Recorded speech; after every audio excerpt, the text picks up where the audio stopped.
आज मैं इस वीडियो लेक्चर के माध्यम से आपको UFSBI के विषय में बताऊंगा। इसका उपयोग सिग्नलिंग में ब्लॉक इंटरफेस के लिए, दो ब्लॉक इंस्ट्रूमेंट के बीच कम्युनिकेशन के माध्यम के लिए तथा इंडिविजुअल रूप से, स्वतंत्र रूप से ब्लॉक इंस्ट्रूमेंट के रूप में भी किया जाता है। ये सिंगल लाइन तथा डबल लाइन का अलग अलग पैनल के साथ आता है। दोनों में मक्स तथा बाकी चीज़ें कॉमन होती हैं, केवल ब्लॉक पैनल का डिफरेंस होता है। अगर सिंगल लाइन का है तो सिंगल लाइन का पैनल होगा, अगर डबल लाइन का है तो डबल लाइन का पैनल होगा।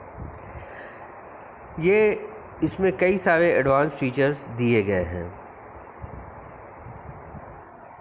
इसका सर्किट डिज़ाइन लगभग BPAC की तरह है। BPAC यानी ब्लॉक प्रूविंग एक्सेल काउंटर की तरह ही है, और सेम ये नॉन कोऑपरेटिव है जैसे BPAC होते हैं। ब्लॉक पैनल भी इसका BPAC से ही मिलता जुलता है। BPAC में एक्सेल काउंटर उसका पार्ट होता है, इनबिल्ट होता है, लेकिन UFSBI में हमें एक्सेल काउंटर या SHDAC अलग से लगा के ब्लॉक क्लीयरेंस के लिए अलग से हमें SHDAC ऐड करना पड़ता है, लगाना पड़ता है, जिसकी फाइनल विले हम इसके मक्स के अंदर उसके SHDAC के माध्यम से पिकअप कराते हैं, रिपीटर विले पिकअप कराते हैं, ताकि ये ब्लॉक क्लीयरेंस को भी अपने सर्किट में इंक्लूड कर लें। लेकिन SHDAC इसका पार्ट नहीं होता, वो हमें अलग से इंडिविजुअल लगा के इसका कॉन्टेक्ट इसमें डालना पड़ता है। इसमें BPAC की तरह ब्लॉक पैनल होता है, ऑडियो विजुअल इंडिकेशंस होते हैं, सारे ट्रेन के डायरेक्शंस के, लाइन क्लियर के, ट्रेन और लाइन के सारे इंडिकेशंस होते हैं। इंटरलॉकिंग सर्किट्स इसमें क्यू स्विच रिले के माध्यम से दिया जाता है, जो आइसोलेशन भी कॉन्टेक्ट के ऑप्टो आइसोलेशन के सिद्धांत पे काम करता है, जिसमें कि ये इस सिस्टम को UFSBI को हम इलेक्ट्रीफाइड सेक्शन तथा नॉन इलेक्ट्रीफाइड सेक्शन दोनों में बड़ी सुविधाजनक रूप से लगा सकते हैं। दोनों UFSBI के बीच के माध्यम के रूप में, कम्युनिकेशन के माध्यम के रूप में हम इसमें कॉपर केबल, क्वाड केबल का भी यूज़ कर सकते हैं तथा OFC को भी यूज़ कर सकते हैं, या हम दोनों को ड्यूल मीडिया के रूप में ऑटो चेंज और एक मॉडेम के माध्यम से दोनों मीडिया को कनेक्ट करके रखते हैं, और दोनों हॉट स्टैंड बाई मोड पे रहते हैं। एक पे सर्किट ब्रेक होने पर, एक केबल ब्रेक होने पर automatic without any failure system दूसरे पे शिफ्ट हो जाता है। इसमें ट्रिपल मॉड्यूलर रिडंडेंसी है, 3 CPU जाते हैं, तीनों CPU के माध्यम से इसमें 2 आउट ऑफ 2 डिसीजन पे ये काम करता है। एट ए टाइम तीनों CPU में से किसी 2 CPU का भी डाटा मैच करेगा, तभी वो आगे कंसर्न कार्ड को डाटा फॉरवर्ड करेगा। इस वजह से 3 ट्रिपल मॉड्यूलर रिडंडेंसी की वजह से अगर एक CPU ख़राब भी हो जाता है तो 2 पे सिस्टम चलता रहेगा, और पैनल पे इंडिकेशन बोर्ड पे 1 CPU फेल का इंडिकेशन आ जाएगा, और SNT स्टाफ उसको बड़ी सुविधाजनक रूप से अटेंड कर लेगा। इस दौरान सिग्नल विभाग का कोई फेलियर भी नहीं होगा, ब्लॉक अपना एज इट इज़ उसी तरह से काम करता रहेगा। BPAC था, उसको हम OFC पे नहीं चला सकते थे, माइक्रोवेव पे नहीं चला सकते थे, लेकिन UFSBI को हम इन दोनों चीज़ों में बड़ी सुविधाजनक रूप से, डुअल मीडिया के रूप में भी बड़ी सुविधाजनक रूप से चला सकते हैं। इसलिए इस new type of block instrument कह लीजिए या इंटरफेस के कह लीजिए, इसकी आवश्यकता हम लोगों को पड़ी। इसका ब्लॉक पैनल वैसे ही बड़ा इजी टू ऑपरेट है, और line verification, last vehicle check करने की सुविधा भी इसमें BPAC की तरह ही दी गई है। इसका जो UFSBI किस सिद्धांत पे काम करता है, प्रिंसिपल ऑफ वर्किंग क्या है? एक पहला, ये तो एब्सोल्यूट ब्लॉक सिस्टम में ही काम करेगा, IBS में भी काम करता है, और एब्सोल्यूट ब्लॉक सिस्टम में भी इसको हम यूज़ कर सकते हैं, तथा SG डायडो बाकी ब्लॉक इंस्ट्रूमेंट के साथ इसको एज ए इंटरफेस भी यूज़ कर सकते हैं। IBS में एज ए इंटरफेस हम इसको यूज़ करेंगे, क्योंकि IBS में आईबी सिग्नल होता है, जिसके पिछले स्टेशन से कनेक्ट करने के लिए हमें सिग्नलिंग केबल का माध्यम लेना पड़ता है या सिग्नलिंग केबल का यूज़ करना पड़ता है। लेकिन अगर हम दोनों IBS और पिछले स्टेशन के बीच में UFSBI को प्रोवाइड कर देते हैं, तो दोनों के बीच में केवल OFC के 4 तार के माध्यम से, 4 चैनल के माध्यम से हम सारा डाटा एक दूसरे को भेज सकते हैं। सारी इंटरलॉकिंग उन्हीं तारों के माध्यम से हम अचीव कर लेंगे। प्रत्येक सेक्शन में SHDAC को हम लगा देते हैं, जो कि उस सेक्शन के क्लीयरेंस को मॉनिटर करने के लिए सफिशिएंट होता है। उसका एक इंडिकेशन भी हम ब्लॉक पैनल पे देते हैं कि सेक्शन क्लियर है या ऑक्यूपाइड है। ब्लॉक सेक्शन क्लियर हुआ, लास्ट व्हीकल चेक की भी आवश्यकता नहीं रहती है।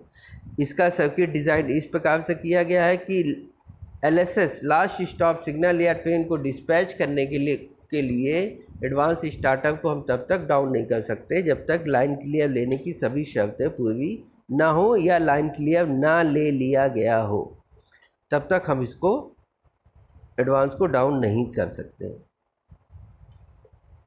जब तक ट्रेन ने अपना रूट पूरा ना कर लिया हो, होम सिग्नल से आगे ब्लॉक और लेफ्ट क्लियर ना कर लिया हो, तब तक अगली गाड़ी के लिए हम लाइन क्लियर को नहीं ले सकते हैं। इसमें एडवांस स्टार्टर का इंडिकेशन दिया जाता है जब हम ऑफ करते हैं, और जैसे ही ट्रेन का ब्लॉक सेक्शन में ट्रेन इंटर होती, वैसे ही अपने आप स्वतः एडवांस स्टार्टर लाल हो जाता है, ऑन हो जाता है, और ट्रेन ऑनलाइन भी स्वतः ही इस ब्लॉक इंस्ट्रूमेंट में BPAC की भांति हो जाता है। इसमें कुछ भी उसके लिए मैनुअल ऑपरेशन करने की आवश्यकता नहीं होती। LSS भी अपने आप ऑटोमेटिक लाल हो जाता है ट्रेन के ब्लॉक सेक्शन में इंटर होने पे, और उसी के साथ साथ ब्लॉक इंस्ट्रूमेंट भी ट्रेन ऑनलाइन अब स्वतः ही हो जाता है। ट्रेन डिपार्चर तथा अराइवल पे ऑडियो विजुअल इंडिकेशंस इसमें दिए जाते हैं, जिसको स्टेशन मास्टर एक्नॉलेज करके बंद कर देता है बजर को, और इंडिकेशन एज इट इज़ रहते हैं। ट्रेन के मूवमेंट पूरा होने के बाद, कंप्लीट पहुंचने के बाद अपने आप ब्लॉक इंस्ट्रूमेंट लाइन क्लोज पे आ जाता है, और इसमें लाइन कैंसिलेशन के लिए जो कॉपरेशन का प्रोसेस है वो भी BPAC की तरह है। सेंडिंग स्टेशन केवल कॉपरेशन देगा, लाइन क्लियर कैंसिल करने की फाइनल अथॉरिटी रिसीविंग स्टेशन के पास ही होती है। इसमें इसको कॉट केबल पे 10 से 20 किलोमीटर के बीच में चलाया जा सकता है, तथा OFC पे अभी ये काफ़ी मोर देन 50 किलोमीटर तक इसको OFC पे चलाया जा चुका है। बॉम्बे वेस्टर्न रेलवे में इसको कोंकण रेलवे में लगा हुआ है, तो इसलिए इसमें लॉन्ग डिस्टेंस में भी इसको बड़ी सुविधाजनक रूप से चलाया जा सकता है। अब इसमें क्या क्या सिस्टम में कंपोनेंट्स होते हैं वो है, इसमें ब्लॉक पैनल है, UFSBI मक्स है, एक रिले रैक है, ब्लॉक टेलीफोन है, single section digital axle counter है, जो किसी भी कंपनी का हम लोग यूज़ कर सकते हैं। किसी भी कंपनी का हम इसके साथ लगा के उसका फाइनल कॉन्टैक्ट हम इसमें प्रोवाइड कर सकते हैं। अब इसका एक तरह से ब्लॉक डायग्राम में दिया गया है कि साइड पे SHDAC लगा हुआ है, उसका कॉन्टैक्ट हम यहाँ पे लाए, एवलेटर में लेके आए हैं, फिर रैक बना हुआ है, और उस केबल के माध्यम से दोनों UFSBI कनेक्ट किए गए हैं। एक UFSBI में, दोनों UFSBI में मॉडम होते हैं, जो मॉडम जिस तरह से SHDAC के मॉडम होते हैं उसी तरह से UFSBI में भी मॉडम कार्ड होता है। एक मॉडम कार्ड जो डाटा ट्रांसमिट करेगा, TX करेगा, डाटा ट्रांसमिट, पीछे उसमें TX का इंडिकेशन दे रखा होता है, तो TX के वायर को हम अगले स्टेशन के RX पे जोड़ते हैं, और अगले स्टेशन के TX के वायर को हम अपने स्टेशन के RX से जोड़ते हैं। मतलब जो हमारा डाटा ट्रांसमिट होगा वो उसके RX पे जुड़ेगा, यानी वो डाटा रिसीव होगा, और अदर स्टेशन का जो TX होगा वो हम लोग के स्टेशन के RX से जुड़ेगा। वो स्टेशन जो डाटा ट्रांसमिट करेगा वो हम लोग के स्टेशन के RX पे जुड़ेगा। कंपनी ने सुविधा के लिए जिस प्रकार से SHDAC में ब्लॉक सेक्शन में कॉर्ड केबल कट जाती है या कोई केबल का ब्रेक हो जाती है, तो उस पर चेक करने के लिए हम लोग मॉडेम लाइन के लिंक काट के देखते हैं SHDAC या बाकी जिन भी इक्विपमेंट में मॉडेम कार्ड का उपयोग होता है कम्युनिकेशन के लिए। UFSBI में पीछे मॉडेम कार्ड के एक बटन दिया गया हुआ है जो इसमें नॉर्मल, जब ट्रेन का संचालन सब कुछ नॉर्मल होगा, ब्लॉक वर्किंग नॉर्मल चल रही होगी, और जब उसमें को स्विच में दो सिलेक्शन दिए हुए, ऊपर की तरफ नॉर्मल है, पीछे की तरफ, नीचे की तरफ लूप है, तो अगर हम लूप पे कर देंगे तो वो हमारे सिस्टम को ही आइडेंटिफाई करके बता देगा कि हम लोगों का लोकल सिस्टम सही है या नहीं है। जो हम लोग ये चेक करने के लिए कि लोकल सिस्टम सही है या ब्लॉक सेक्शन से कम्युनिकेशन फेल हुआ है, केबल कटी है या ब्रेक हुई है, SHDAC में हम लोगों को लिंक काट के देखना पड़ता है। इसमें कंपनी द्वारा एक स्विच प्रोवाइड किया गया है जिसको नॉर्मल पे तो नॉर्मल वर्किंग के लिए, लेकिन अगर ऐसी चीज़ कम्युनिकेशन फेल हो जाए, कम्युनिकेशन एरर अगर उस पर शो हो रही, तो उस स्विच के माध्यम से देख लेंगे कि हम लोगों के सिस्टम का या तो मॉडेम कार्ड है या उसके आगे कोई वायर लूज तो नहीं है जिसकी वजह से कम्युनिकेशन फेल हुआ है। हम उसको लूप पे करेंगे। अगर 06 एरर आ जाएगी, इसमें जो CPU है 3 CPU, उसमें एरर कोड भी डिस्प्ले होता है डिजिटल फॉर्म में, तो अगर 06 आ रहा है तो इसका मतलब हम लोगों का सिस्टम लोकल सिस्टम सही है, या तो अदर सिस्टम में प्रॉब्लम है या बीच के कम्युनिकेशन केबल में प्रॉब्लम है। तो ये भी कंपनी द्वारा एक बहुत बढ़िया चीज़ दी गई है। फिर उसको हम वापस नॉर्मल पे कर देंगे। इस प्रकार का ये ब्लॉक इंस्ट्रूमेंट होता है। इसमें कितने प्रकार के इंडिकेशंस दिए जाते हैं। लाइन क्लोज इंडिकेशन होता है, train coming for indication, going to indication, TOL indication. हर इंडिकेशन का एक कलर दिया गया है। कैंसिल का ऑपरेशन बटन अलग से दिया गया है, कैंसिल का इंडिकेशन भी दिया गया है। और एक BPAC में जो चीज़ नहीं दी गई है, इसमें टाइमर भी दिया गया है। अगर ट्रेन का लाइन के लिए हम कैंसिल करेंगे तो रिसीविंग स्टेशन पे टाइमर भी 120 सेकेंड के लिए डिस्प्ले करेगा, फ्लैशिंग करेगा। वो अलग से एक इसमें इंडिकेशन दिया गया है। और मक्स का स्टेटस भी इसमें दिया गया है। नीचे आप लोग देख रहे होंगे मक्स UFSBI ओके इंडिकेशन, अगर फेल है तो रेड जलेगा, अगर ओके है तो वो क्लियर शो करेगा। सिंगल लाइन में है SHH स्टंटिंग की का भी इंडिकेशन और प्रोविज़न दिया गया। डबल लाइन में इसकी कोई आवश्यकता नहीं है। अब बटन के कलर कोड्स, कितने टाइप के बटन्स होंगे, वो सारे कलर कोड इसमें दिए गए हैं। उसमें कैंसिल का ऑपरेशन बटन BPAC में अलग से नहीं होता, इसमें कैंसिल का ऑपरेशन बटन अलग से दिया गया है। काउंटर एज इट इज़ हैं, जिस प्रकार से दिए गए हैं सभी काउंटर्स दिए गए हैं। डबल लाइन के लिए पैनल के लिए भी वही उसी सेम प्रकार से जो नए इंडिकेशंस हैं वो सारे दिए गए हैं। बटन्स के इंडिकेशन है, बस इसमें बाई डायरेक्शनल हो जाएगा। सिंगल लाइन में दोनों तरफ मूवमेंट होता है, डबल लाइन में अप का डिस्प्ले बोर्ड अलग, डायरेक्शन अलग, डाउन का डिस्प्ले अलग, यही अंतर होता है दोनों में।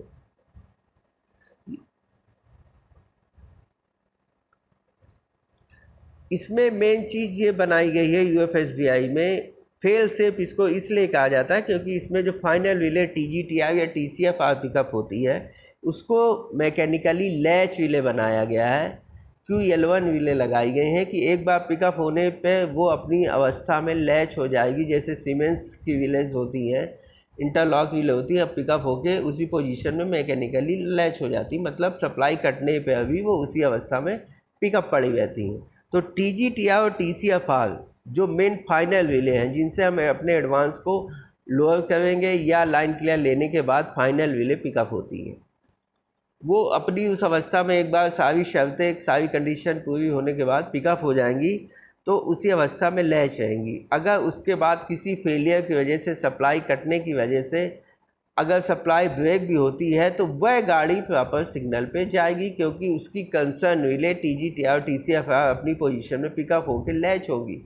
वो सप्लाई कटने या कोई और फेलियर होने से भी वो डाउन नहीं होगा और हम सिग्नल पूर्वता डाउन कर सकते हैं। इसलिए ट्रेन के फेस में सिग्नल रेस की संभावना लगभग नगण्य हो जाएगी, इसलिए हम इसको फेल सेफ कहते हैं। मेन पार्ट्स क्या हैं? UFSBI के DC-DC कन्वर्टर है, UFSBI यूनिट है और सबसे नीचे रैक है। उसका डिस्प्ले इस प्रकार से, ये UFSBI का फ्रंट व्यू है लेफ़्ट साइड में, राइट साइड में इसका ये बैक व्यू है। देखिए सबसे ऊपर डीसी डीसी कन्वर्टर है जिसमें डबल डबल इंडिकेशन है, डबल डबल मॉड्यूल हैं। हर सप्लाई का DC DC converter hot stand by है, मतलब ड्यूल अवेलेबिलिटी है। एक फेल हो जाने पर एक डीसी डीसी कन्वर्टर से सिस्टम चलता रहेगा, तथा दूसरे एक फेल होने का इंडिकेशन एसएम ऑफिस में जो इंडिकेशन बोर्ड होगा उस पर फ्लैश करेगा, उस पर स्टडी होकर जलेगा 1 डीसी डीसी कन्वर्टर फेल। तो ऑपरेटिंग स्टाफ एसएनटी स्टाफ को बता देगा ये इंडिकेशन जल रहा है, ग्लो कर रहा है, तो इसका मतलब कोई सिस्टम का डीसी डीसी कन्वर्टर में से कोई डीसी डीसी कन्वर्टर हम लोगों का फेल हो गया है। एसएनटी स्टाफ आके उसको अटेंड कर लेगा। इस दौरान गाड़ियों का संचालन पूर्णतः जारी रहेगा, उसको ब्लॉक इंस्ट्रूमेंट में किसी प्रकार का फेलियर या बाधा उत्पन्न नहीं होगी। उसके नीचे 3 जो आपको एलसीडी दिख रहे हैं बीच में, वो सीपीयू है। 3 सीपीयू 2 आउट ऑफ 2 पे काम करता है। जैसा मैंने पहले बताया 3 सीपीयू में से 2 का डाटा मैच करेगा, तभी वो आगे सीसी कार्ड को डाटा फॉरवर्ड करेगा। उसके नीचे आउटपुट कार्ड है, और फिर सबसे नीचे देख रहे होंगे आपको मॉडम कार्ड लगा हुआ है। सबसे नीचे रीसेट वाले के उसमें देखिए ये मॉडम कार्ड लगा हुआ है, और इधर ये पैनल ब्लॉक पैनल है, रीसेट बॉक्स दिया हुआ है। अगर इसमें ऑटो रीसेट की फैसिलिटी है। ऑटो रीसेट मतलब सिस्टम की पावर सप्लाई से जब भी हम सिस्टम को ऑन करेंगे वह दोनों यूएफएसबीआई अपने यहाँ बिना कुछ बटन प्रेस किए हुए रीसेट का ऑपरेशन दिए हुए स्वतः ही कुछ समय बाद, कुछ सेकंड बाद स्वतः ही रीसेट हो जाएंगे। अब इसमें देखिए ऊपर जैसा दिख रहा है ये डीसी डीसी कन्वर्टर्स हो गए। जैसा मैंने पहले बताया था हर सप्लाई के अलग अलग मॉड्यूल दिए हुए हैं और उन पर इंडिकेशन दिए गए हैं। ये सिस्टम का ऑन ऑफ स्विच है। उसके नीचे ये इनपुट कार्ड है, 6 इनपुट कार्ड हैं। पहले दोनों इनपुट कार्ड CPU 1 से जुड़े हुए हैं, बाकी इनपुट कार्ड नंबर 3 4 CPU 2 से जुड़े हुए हैं या CPU B से जुड़े हुए हैं, और लास्ट वाले दोनों इनपुट कार्ड 5 और 6 CPU 3 से जुड़े हुए हैं। इन CPU में जो LCD है इसमें हाफ हाफ है, ऊपर दूसरा नंबर डिस्प्ले होगा और नीचे दूसरा नंबर डिस्प्ले होगा। जैसे बीच में एक ब्लैक सी स्ट्रिप दिखाई देगा, इस स्ट्रिप के ऊपर दूसरा नंबर डिस्प्ले होगा तथा नीचे दूसरा नंबर डिस्प्ले होगा। अब सपोज़ करिए यहाँ हमारे स्टेशन से डाटा ट्रांसमिट किया जाता है, डाटा कोई भेजा जा रहा है या स्वतः ही ट्रांसमिट होगा, इसमें कुछ अलग से कुछ करने की आवश्यकता नहीं है। तो इनपुट कार्ड में सभी 16 रिले की इंफॉर्मेशन जो नीचे रिले रैक में ये नीचे रिले लगी हुई हैं, जो सर्किट के हिसाब से हम ये नीचे रिलेज लगी हुई हैं, उनके पिकअप के इंडिकेशन भी ऊपर दिए गए हैं। ये 16 रिले की इंफॉर्मेशन पहले इनपुट कार्ड में 1 से 8, दूसरे इनपुट कार्ड में 9 से 16 रिले की इंफॉर्मेशन ऑटो आइसोलेशन प्रिंसिपल के आधार पे CPU को दी जाएगी। यानी कि तीनों CPU को डाटा तो सेम होना चाहिए, तभी 2 आउट ऑफ 2 डिसीजन पे काम होगा। मेन काउंट जैसे SHDAC में होता है मेन काउंट डुप्लीकेट काउंट, लेकिन डिवाइस तो दोनों सेम ही काउंटिंग करती, ट्रेन तो वही होती। उसी प्रकार से सभी इनपुट कार्ड का डाटा सेम होगा तभी तो वो आपस में मैच करेगा। तो पहले इनपुट कार्ड का, तीसरे इनपुट कार्ड का और 5वें इनपुट कार्ड का डाटा सेम होगा। 1 से लेके 8 रिले की पोजीशन के कॉन्टेक्ट हम इसमें प्रोवाइड करेंगे इनपुट कार्ड में। मतलब जो पहले इनपुट कार्ड में 1 से लेके 8 तक रिले की पोजीशन होगी या कॉन्टेक्ट प्रोवाइड किए जाएंगे, वही कॉन्टेक्ट 3 नंबर में होंगे, वही कॉन्टेक्ट 5 नंबर इनपुट कार्ड में होंगे। तथा 9 से 16 वाले इनपुट कार्ड 2 नंबर, 4 नंबर और 6 नंबर पे प्रोवाइड किए जाएंगे। 1 और 3 5 CPU 1 से जुड़े होंगे 1 से 8 के लिए, और तथा 2 4 6 अपने अपने तीनों CPU से जुड़े होंगे। मतलब 1 2 CPU 1 से जुड़ा होगा, 2 4 3 4 CPU B से जुड़ा होगा बीच वाले CPU, तथा 5 और 6 CPU 3 से जुड़ा होगा। अब ये मैं इस समय डाटा भेजने की बात करूँ, तीनों सीपीयू में से कोई भी दो सीपीयू का डाटा मैच होने पे वो डाटा सीसी कार्ड को, कंट्रोल एंड कम्युनिकेशन कार्ड जो लास्ट में लिखा हुआ है, इसको फॉरवर्ड हो जाएगा और सीसी कार्ड नीचे लगे हुए मॉडेम कार्ड को डाटा दे देगा और मॉडेम कार्ड के कम्युनिकेशन माध्यम से डिजिटल फॉर्म में टीएक्स के माध्यम से दूसरे स्टेशन के मॉडेम को के आवेक्स को जाएगा और दूसरे स्टेशन के आवेक्स से वो डाटा पुनः सीसी कार्ड को जाएगा, सीसी कार्ड से सीपीयू को जाएगा और सीपीयू के बाद वो डाटा ये दोनों आउटपुट कार्ड के माध्यम से कंसर्न रिले को चला जाएगा। जिस रिले से संबंधित डाटा होगा, कमांड होगी, उस रिले से को ये कमांड चली जाएगी कि उसको पिकअप होना है या उसका सर्किट इनिशिएट होना है। ये सारी इन्फॉर्मेशन इस प्रकार से जाएगी। इनपुट कार्ड का रोल केवल डाटा ट्रांसमिट में है, डाटा आउटपुट कार्ड का रोल डाटा रिसीविंग में है। सीपीयू कार्ड का और सीसी कार्ड का तथा मॉडेम कार्ड का रोल दोनों केस में है। अगर हम डाटा ट्रांसमिट करते हैं तो भी, डाटा रिसीव करते हैं तो भी। अब ये बैक व्यू है, ये पावर सप्लाई है जितने प्रकार की, ये के सारे कनेक्शन ऊपर किए गए हैं अलग अलग पावर सप्लाई के हैं। ये पीछे मॉडेम का स्विच है जो मैंने बताया था, ये डिस्प्ले में क्लियर नहीं हुआ है, वही स्विच है मेन और नॉर्मल वाला। ये मॉडेम के कनेक्शन है, मॉडेम कार्ड का बैक व्यू है। इसमें जो स्विच दिया गया है नॉर्मल और लूप का, वो यही स्विच दिया गया है। और ये नीचे वागो टर्मिनल है जिस पे हम इनपुट कार्ड के कनेक्शन देंगे, इनपुट कार्ड को हम कनेक्ट करेंगे। ये नीचे ऑटो रीसेट कार्ड है, एमसीबी है और इसमें ग्लास फ्यूज भी होंगे। ग्लास फ्यूज का क्लियर व्यू नहीं आ पा रहा है, इसमें फिल्म में नहीं दिया गया है। सभी फ्यूज 1.6 आर्म्स के ग्लास फ्यूज प्रोवाइड किए जाते हैं। एमसीबी मेन इसका इनपुट कार्ड है। वागो टर्मिनल के माध्यम से हम सारे कनेक्शन करते हैं। इनपुट कार्ड में अगर हमने मान लीजिए 16 कनेक्शन की बजाय 10 कनेक्शन, 10 रिले का स्टेटस भेजना है दूसरे स्टेशन पे, तो अगर 10 रिले का स्टेटस भेजना है तो उस केस में हमको उसको इस तरह से बैक कॉन्टेक्ट जंपर के माध्यम से, देखिए एक तरफ वायर लगा हुआ दूसरी तरफ वायर नहीं लगा, इस जंपर के माध्यम से उसके बैक कॉन्टेक्ट को जंपर के माध्यम से बैक कॉन्टेक्ट ही सेंस कराना पड़ेगा। यानी 16 कॉन्टेक्ट को हमें सेंस कराना है। यूज़ अगर 10 भी करते हैं तो बाकी 6 कॉन्टेक्ट को हमें बैक कॉन्टेक्ट इस जंपर के माध्यम से सेंस करना पड़ेगा। ऐसा नहीं हो सकता कि हम कोई कॉन्टेक्ट छोड़ दें, हमें सभी कॉन्टेक्ट सेंस कराने पड़ेंगे। इस तरह से इसको डिज़ाइन किया गया है।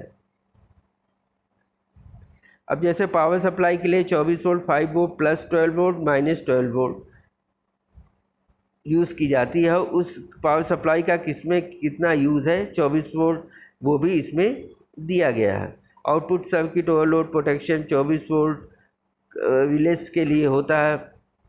हॉट स्टैंड बाई, ये सारे, ये पीछे बैक व्यू है जहाँ पे हमने सप्लाई कनेक्ट की है। यूएफएसबीआई में input card, CPU card, control cum communication card, output card, reset box, modem और यूएफएसबीआई अलार्म पैनल जो नीचे लगा होता है। इनपुट कार्ड जैसे मैं पहले बता चुका, 1 से 6, फिर सीपीयू 3, फिर आउटपुट कार्ड 2 होते हैं, सीसी कार्ड 1 होता है, नीचे मॉडेम कार्ड होते हैं। इस तरह से ये इसका डिस्प्ले होता है। अब इनपुट कार्ड को हम किस तरह से सप्लाई देते हैं, पहले मैंने बताया था 1 से 8 इनपुट कार्ड 1 को जा रहा है, वही इनपुट कार्ड नंबर 3 को जाएगा और सेम इनपुट कार्ड नंबर 5 को जाएगा। बस कार्ड नंबर 1 CPU 1A से जुड़ा होगा, कार्ड नंबर 3 CPU B से जुड़ा होगा, कार्ड नंबर 5 CPU C से जुड़ा होगा। इसी प्रकार से 9 से 16 तक के रिले की इंफॉर्मेशन इनपुट कार्ड 2, 4, 6 को जाएगी। इनपुट कार्ड 2 CPU A से जुड़ा होगा, इनपुट कार्ड 4 CPU B से जुड़ा होगा तथा इनपुट कार्ड 6 CPU C से जुड़ा होगा। ये जो भी रिले की इंफॉर्मेशन कॉन्टेक्ट के माध्यम से आएगी वो ऑप्टो आइसोलेशन सिद्धांत के आधार पर उसको डिजिटल फॉर्म में ऑप्टो आइसोलेट करके कन्वर्ट करके 24 वोल्ट से 5 वोल्ट में करके सेंस कर देगी, उस इंफॉर्मेशन को आगे भेज देगी।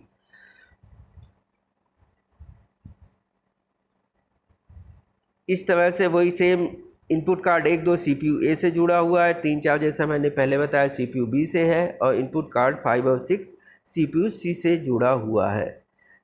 जैसा पहले बताया UFSBI system work on 2 out of 3 majority voting logic, मतलब हमारे पास 3 CPU हैं, 3/3 तो अगर नॉर्मल कंडीशंस में है तो सिस्टम तो हेल्दी चलता ही रहेगा। अगर कोई CPU फेल हो जाता है तो 2 आउट ऑफ 3 मेजोरिटी वोटिंग, तीनों में से किसी दो की भी डाटा सेम होगी, मैचिंग होगी, सेम मैच हो रहा होगा तो सिस्टम हम लोगों का चलता रहेगा, और एक CPU पे अलग एरर जनरेट हो जाएगी ताकि हमें पता चल जाएगा कि एक CPU में प्रॉब्लम है, और बाकी दोनों CPU पे एरर कोड अलग आएगा, लेकिन सिस्टम हम लोगों का फेल नहीं होगा। सिस्टम प्रॉपर चलता रहेगा जब तक दो CPU का 2 आउट ऑफ डिसीजन के सिद्धांत पे दोनों CPU काम करते रहेंगे, उस प्रकार से डाटा सेम रहेगा। अब जैसा पहले बताया इनपुट कार्ड से CPU को आ गया, CPU से कंट्रोल एंड कम्युनिकेशन, तीनों CPU ने अपना डाटा 2 आउट ऑफ 2 डिसीजन पे मेजॉरिटी पे भेज दिया। उसके बाद टाइम डिवीज़न के हिसाब से मॉडेम को कम्युनिकेट करके दूसरे स्टेशन के मॉडेम को डाटा भेज दिया जाएगा। अब दूसरे स्टेशन पे क्या फिगर होगा, जब पिछले स्टेशन से डाटा आ गया हमारे पास, तो अब अगले स्टेशन पे क्या स्टेटस होगा, किस तरह से हम इसको क्या करना होगा, वो हम अगले स्टेशन पे कैसे करेंगे। ये देख पहुँचेगा डाटा मॉडेम के माध्यम से, तो सबसे पहले मॉडेम पे आएगा, मॉडेम के बाद कंट्रोल एंड कम्युनिकेशन कार्ड पे आएगा, फिर तीनों CPU को डाटा शेयर हो जाएगा। जो दूसरे स्टेशन की इंफॉर्मेशन हमारे पास आई है वो पहले मॉडेम में आएगी, मॉडेम के RX में आएगी, मॉडेम के RX से तीनों CPU को शेयर हो जाएगी, तीनों CPU से आउटपुट कार्ड को जाएगी, और आउटपुट कार्ड के माध्यम से जिन रिले से संबंधित डाटा होगा, जिन रिले पे इनिशिएट सर्किट आगे वर्क करना होगा, उनको कमांड चली जाएगी। एक आउटपुट कार्ड 1 से लेकर 8 तक के बीच काम करता है, दूसरा आउटपुट कार्ड 9 से लेकर 16 तक के बीच का काम करता है। इस प्रकार से 2 आउटपुट कार्ड होते हैं। ये इसमें रीसेट बॉक्स टर्मिनल है, जो रीसेट बॉक्स लगा है, पावर सप्लाई ऑन ऑफ करने पर सिस्टम स्वतः ही ऑटोमेटिक रीसेट हो जाएगा, लेकिन और किसी उसमें हमें ब्लॉक इसको रीसेट करने का भी प्रोविज़न दिया गया है। जैसे मैंने पहले वो स्विच बताया था, ये लूप और नॉर्मल स्विच है, आंसरिंग एंड ओरिजिन है, जहाँ हमें अपना चेक करना है कि ब्लॉक सेक्शन का कम्युनिकेशन फेल है या नहीं फेल है या वर्किंग सेम है, तो हम ये स्विच को लूप की तरफ कर देंगे तो हमारा 06 एरर आ जाएगा, मतलब ऊपर 0 का मतलब लोकल यूनिट सही है, और नॉर्मली कंडीशन में ये हमेशा स्विच नॉर्मल की तरफ ही रहेगा। लूप का उस समय हमें चेक करने के लिए करना पड़ेगा। और उसके बगल में एक आंसरिंग एंड ओरिजिन का स्विच है, इसको एक स्टेशन पे आंसरिंग पे रखेंगे तो दूसरे स्टेशन पे हम इसको ओरिजिन पे रखेंगे, मतलब इसको किसी भी स्टेशन पे एक डायरेक्शन में रख सकते हैं तो दूसरे स्टेशन पे इसको हमें उसके अपोजिट डायरेक्शन में रखना पड़ेगा। नीचे एक स्विच भी दिया गया है, मॉडेम ऑन ऑफ स्विच है, मॉडेम को निकालने के लिए, ऑन ऑफ करने के लिए, और OFC या क्वाड केबल को कनेक्ट करने के लिए नीचे ये पॉइंट दिया गया है। इसके लिए RS 232 के पोर्ट के माध्यम से हम इसको रीड करेंगे। ये अलार्म इंडिकेशन है, ये ऊपर अलार्म पैनल एक प्रकार का जो स्टेशन मास्टर के पास प्रोवाइड होगा। जैसे मैंने पहले बताया था, अगर एक भी CPU में प्रॉब्लम आएगी तो 1 CPU फेल का इंडिकेशन SM ऑफिस में आएगा, पहला वाला रेड इंडिकेशन ऊपर जलेगा, और नीचे एक नॉलेज करने के लिए बड़ा सा बटन लगा हुआ है, जिसको बटन दबा के अलार्म बंद कर देगा स्टेशन मास्टर, लेकिन इंडिकेशन प्रॉपर लगातार जलता रहेगा जब तक हम लोग अपना CPU सही नहीं कर लेंगे। दूसरा, कोई भी DC-DC कन्वर्टर, सारे DC-DC converter hot stand by में प्रोवाइड किए गए हैं, तो अगर कोई भी एक फेल होगा तो ये इंडिकेशन आएगा, अलार्म आएगा, स्टेशन मास्टर इसको एक्नॉलेज करके SNT स्टाफ को कम्युनिकेट कर देगा, बता देगा, SNT स्टाफ आके इसको रिपेयर करने के बाद ये इंडिकेशन ठीक होने के बाद स्वतः ही चला जाएगा। अगर कम्युनिकेशन या सिस्टम फेल होता है किसी वजह से तो सिस्टम फेलियर का भी इंडिकेशन दे रखा है, ताकि ऑपरेटिंग स्टाफ इन तीनों इंडिकेशन के माध्यम से एसेंट्री स्टाफ को सही सूचना दे कि कौन सा इंडिकेशन इस समय जल रहा है।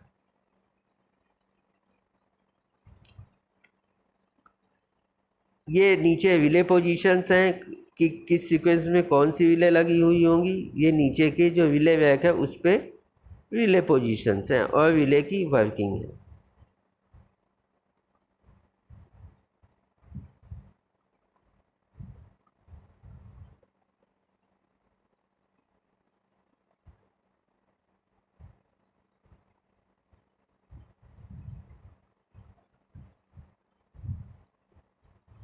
ये विले का नॉमेनक्लेचर है।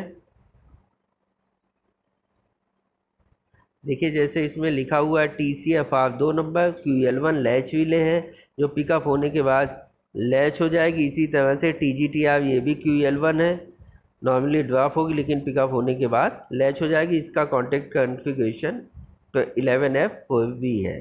बाकी सारी विलेज नॉर्मल विले होती हैं, वही सारी विले टाइमर विले को छोड़ के। तो मेन ये दो विले लैच विले हैं, इसीलिए इसको हम लोग फेल सेफ बोलते हैं।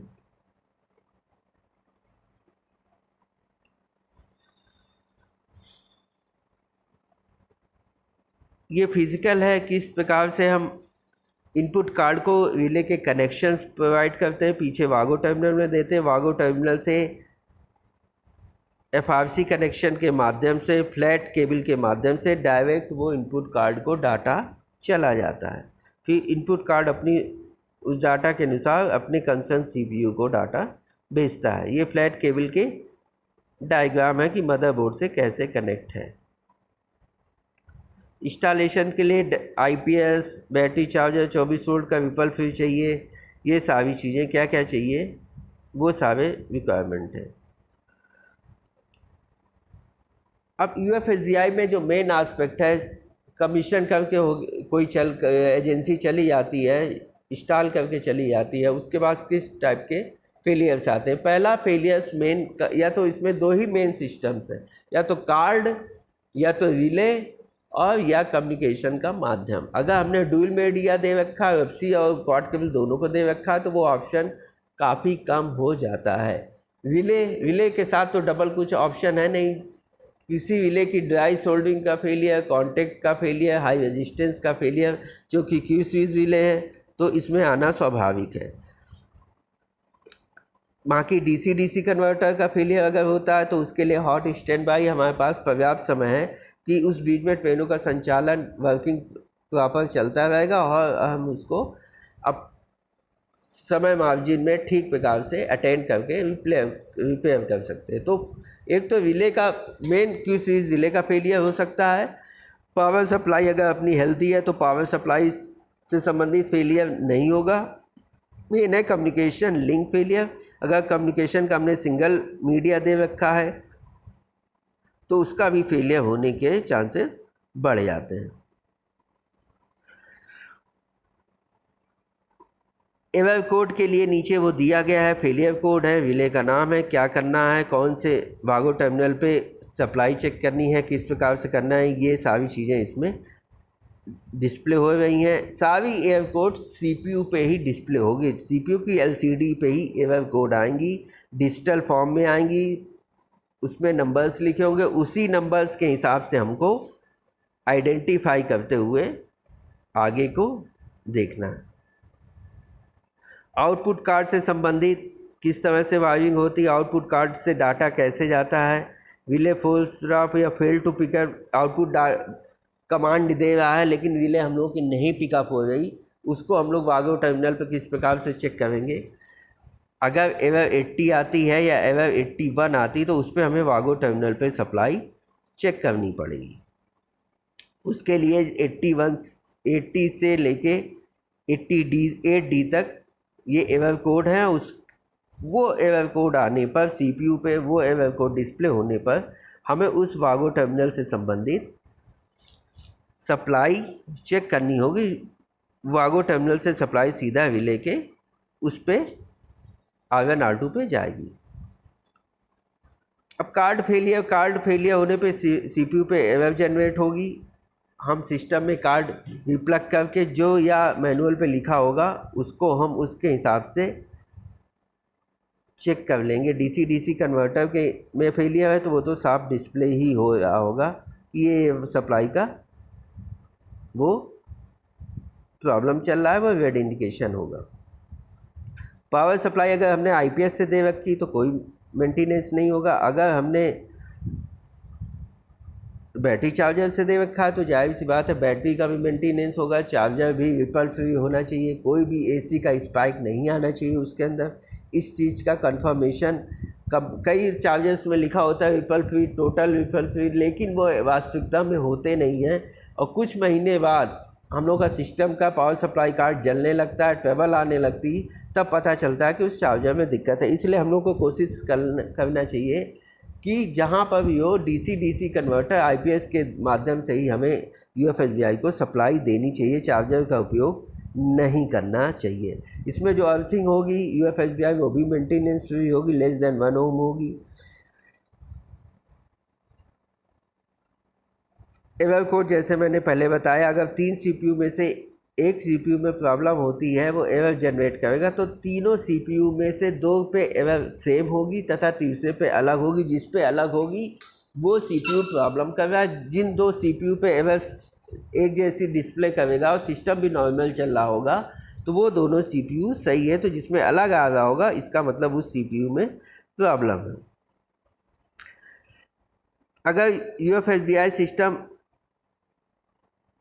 फॉल्टी शो कर रहा है तो एक बार हमें उसको मैनुअली रीसेट करने की कोशिश करनी चाहिए, जो कि मॉडेम कार्ड में के बगल में उसका प्रोविज़न रीसेट करने का दिया गया हुआ।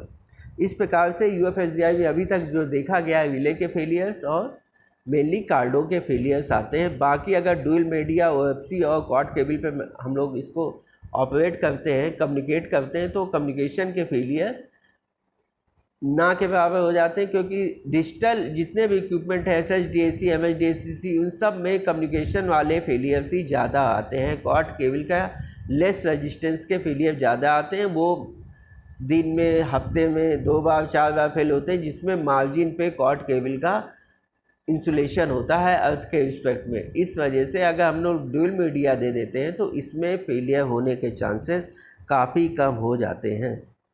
धन्यवाद।